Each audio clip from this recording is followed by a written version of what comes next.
এখন বিশেষ মেলা।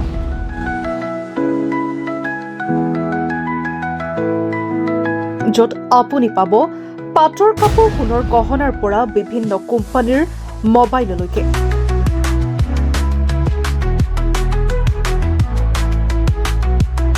কিন্তু এই মেলাখন কোনো বিশেষ মেলা নহয়, কিয়নো যোৰহাট আৰক্ষীৰ সহযোগত অনুষ্ঠিত হয় এই বিশেষ মেলা।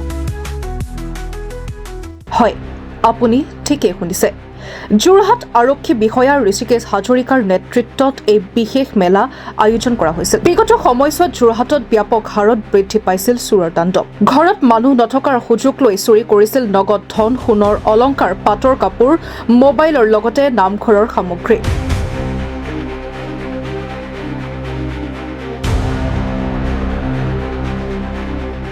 যোৰহাটত ক্ৰমান্বয়ে বৃদ্ধি পোৱা চুৰিকাণ্ডসমূহৰ নাকি লগাবলৈ যোৰহাট আৰক্ষীয়ে এই বিশেষ অভিযান চলায়। ভাৰপ্ৰাপ্ত আৰক্ষী বিষয়া ঋষিকেশ হাজৰিকাৰ নেতৃত্বত যোৰহাট আৰক্ষীয়ে 4টাকৈ চোৰৰ লগতে চুৰি কাৰ্যত সহযোগিতা কৰা এলেন জুৱেলাৰীৰ স্বত্বাধিকাৰী জিতুমণি বৰদলৈ তথা ডেমটোৰ মালিক ৰফিক আনচাৰীক গ্ৰেপ্তাৰ কৰে। যোৰহাট আৰক্ষীয়ে গ্ৰেপ্তাৰ কৰা চোৰকেইটাৰ নাম আব্দুল কাদিৰ, উৎপল বৰা।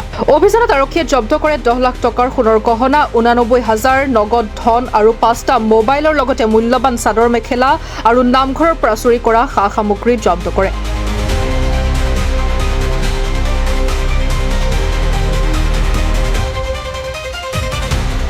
আনহাতে চোৰকেইটা কৰায়ত্ব কৰি আৰক্ষীয়ে গ্ৰেপ্তাৰ কৰি জেল হাজতলৈ প্ৰেৰণ কৰে। যোৰহাটত চোৰৰ অলপ গতিবিধি আমি নিৰীক্ষণ কৰি আছিলোঁ। আমি যিহেতু বহুতখিনি চোৰ ইতিমধ্যে আমি কৰায়ত্ব কৰি জেললৈ প্ৰেৰণ কৰিছিলোঁ, কিন্তু তাৰ মাজতে বেইল আউট হৈ অহা কিছুমান চোৰ বা পুৰণা ক্ৰিমিনেল কিছুমান কাৰ্য সংঘটিত কৰি আছিলে। আৰু এই সংক্ৰান্তত আমি খুব সূক্ষ্মভাৱে নিৰীক্ষণ কৰি আছিলোঁ। আৰু পৰহি আমি আৰতলৈ এটা স্পেচিয়েল খবৰ আহিলে যে চোলাধৰাৰ নিবাসী ৰঞ্জন শৰ্মা বুলি এজন ব্যক্তিৰ ঘৰত মানুহ গৃহস্থ নথকা সুযোগ গ্ৰহণ কৰি চোৰে কেইবা লক্ষাধিক টকাৰ সোণৰ আৰ অলংকাৰ সহিতে কাঁহৰ বাচন বৰ্তন আদি চুৰ কৰি লৈ যায়। তো সেইকাৰণে আমি আমাৰ এটা স্পেচিয়েল টীম এটা আমি ফৰ্ম কৰোঁ। আমাৰ PSI আমাৰ পুলকেশ কামান, তাৰ নেতৃত্বত আমাৰ ASI সঞ্জীৱ শৰ্মা প্ৰমুখ্যে কৰি, আমাৰ ৰাইডাৰ পাৰ্টি প্ৰমুখ্যে কৰি আমাৰ যিটো টীম আছে, আমি টীমটো কৰোঁ। আৰু আমাৰ খুব সূক্ষ্মভাৱে আমি বস্তুখিনি এনালাইচিছ কৰোঁ। আমি CCTV ফুটেজ সংগ্ৰহ কৰোঁ, টাউনখনত আমি গতিবিধি নিৰীক্ষণ কৰোঁ, আমি হিউমেন ইণ্টেলিজেঞ্চ আমি গ্ৰহণ কৰোঁ। গ্ৰহণ কৰাৰ পিছত আমি অৱশেষত যোৱাকালি ৰাতি সেই আমাৰ সফল অভিযানৰ পৰিসমাপ্তি ঘটিলে। আৰু যোনটো আমাৰ এইকেইদিন চোৰৰ কাৰ্য সংঘটিত কৰি আছিলে উজ্জ্বল বৰা বুলি, পুলিবৰৰ নিবাসী হাঁহপুৰীয়া গাঁৱৰ, তাক আমি ইতিমধ্যে কৰায়ত্ব কৰিছোঁ। আৰু তাৰ যোগেদি সি সোণৰ আৰ অলংকাৰখিনি যোৰহাট তৰাজান সোণাৰীগাঁও নিবাসী এখন এলেন বৰদলৈ বুলি জুৱেলাৰী আছে, সেই জুৱেলাৰীখনত সোণখিনি বিক্ৰী কৰিছিলে খুব পানীৰ দামত।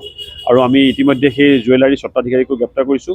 কাঁহৰ বাচন বৰ্তনখিনি এটা ডেম্পত, অবৈধ ডেম বুলি ক'ব লাগিব, সেই ডেমটোৰ এগেইনষ্টত আমি একশ্যন ল'ম। এতিয়া ডেমটোৰ স্বত্বাধিকাৰীকো আমি কৰায়ত্ব কৰিছোঁ। আৰু প্ৰায় আমি কেছ ₹89,000, 5টা মোবাইল ফোন, বহুতো সোণৰ আৰ অলংকাৰ, 2যোৰ পাটৰ কাপোৰ, কাঁহৰ বাচন বৰ্তন, মন্দিৰৰ সামগ্ৰী ইত্যাদি আমি ৰিকভাৰ কৰিছোঁ। আৰ অলংকাৰ প্ৰায় 10 লক্ষাধিক টকাৰ সোণৰ আৰ অলংকাৰ হ'ব। বিভিন্ন ঠাইৰ পৰা যোৰহাটৰ ৰিচেণ্ট এইকেইটা চুৰি কাৰ্য সংঘটিত কৰি আছিলে। চোৰ এতিয়ালৈকে আমি সম্পূৰ্ণ গোটেই গেংটো আমি 5জন ধৰিছোঁ। এজন উজ্জ্বল বৰা বুলি, এজন ৰফিক আনচাৰী, তেওঁ ডেম্পৰ স্বত্বাধিকাৰী, আব্দুল কাদিৰ জিলানী বুলি, আৰু বিতুমণি বৰদলৈ আমি সোধপোছৰ কাৰণে আনিছোঁ তেখেতক বাৰু। আৰু জিতুমণি বৰদলৈ, তেখেত হ'ল সোণাৰী দোকানৰ স্বত্বাধিকাৰী, তেখেতকো আমি এই সংঘাতে গ্ৰেপ্তাৰ কৰিম। বিভিন্ন সময়ত দেখা পোৱা যায় যে মানুহৰ গৃহত মানুহ নথকা অৱস্থাত চুৰি। এটা কথা আমি আহ্বান জনাম, আপোনালোকে আমাৰ এটা পুলিচ কণ্ট্ৰল ৰুমো আছে আৰু আমাৰ টল ফ্ৰী নম্বৰো আছে। তো আপোনালোকে যেতিয়া কোনোবা মানুহ হয়তো ক'ৰবাত যাবলগীয়া হ'ব পাৰে, তো সেই সময়ত আপোনালোকে আমাৰ সেই টল ফ্ৰী নম্বৰটোত বা পুলিচ কণ্ট্ৰল ৰুমৰ নম্বৰটো সকলোৰে লগতে আছে। পুলিচ কণ্ট্ৰল ৰুমত এটলিষ্ট যদি আপোনালোকে এবাৰ জনায় যে আমি গৈছোঁ বা কেইদিনমান আমি নাথাকিম, কাইণ্ডলি আপোনালোকৰ যদি পেট্ৰলিং ব্যৱস্থাটো এইফালে আমাৰ এইটো অঞ্চলত কৰাই দিয়ে, তেতিয়া আমি সেই কথাটো অৱগত হ'ম। সেইটো কথা যদি অৱগত নকওঁ, ইমান এখন ডাঙৰ বৃহত্তৰ মহানগৰ বুলি ক'ব পাৰি যোৰহাটখন, তেতিয়াহ'লে আমাৰ পুলিচৰ অসুবিধা হয়, কোন জেগাত মানুহ আছে, কোন জেগাত মানুহ নাই। তেতিয়া আমি সেই অঞ্চলত আমি পেট্ৰলিংটো আমি ষ্ট্ৰিক্ট কৰাম।